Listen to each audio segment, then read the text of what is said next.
Why are St. Bernards always depicted with barrels around their necks? The props you'd typically expect to see in a portrait of a dog include a collar and, maybe a toy or two.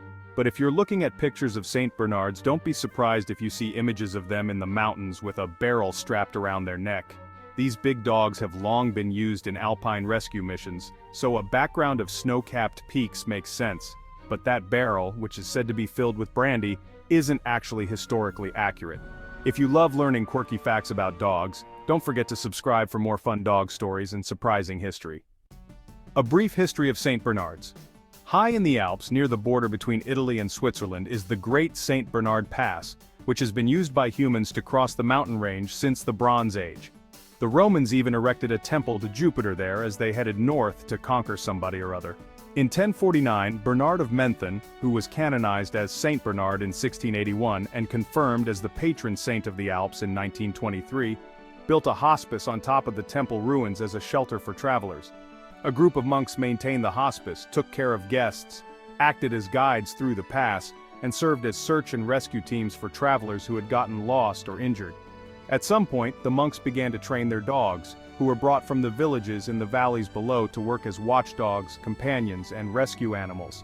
The dogs, with their strength, weather-resistant coats, and superior sense of smell, were really well equipped to guide and rescue travelers.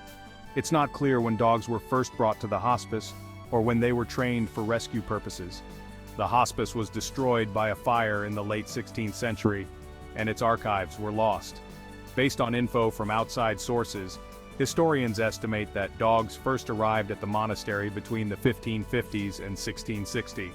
The oldest surviving written reference to the dogs, which is the monastery prior's account of the cook harnessing a dog to an exercise wheel of his own invention to turn a cooking spit, is from 1707. The St. Bernard we know today is the result of centuries of breeding at the hospice and the surrounding areas. The family tree probably starts with the Mastiff-type dogs, brought to Switzerland by the Roman armies, that bred with the native dogs of the region.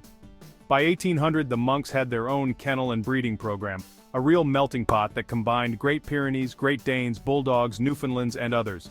The dogs of the hospice were well known in the region and were variously referred to as Barry Huns, in tribute to Barry, a dog that reportedly saved 40 lives, sacred dogs, alpine mastiffs, alpen dogs, and hospice dogs until 1880, when the name St. Bernard was officially designated.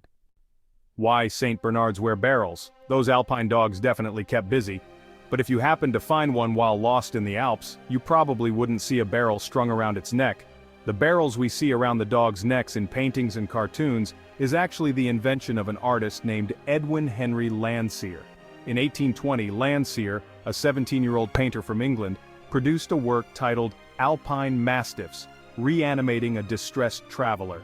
The painting shows two St. Bernards standing over a fallen traveler, one dog barking in alarm, the other attempting to revive the traveler by licking his hand. The dog doing the licking has a barrel strapped around its neck, which Landseer claimed contains brandy.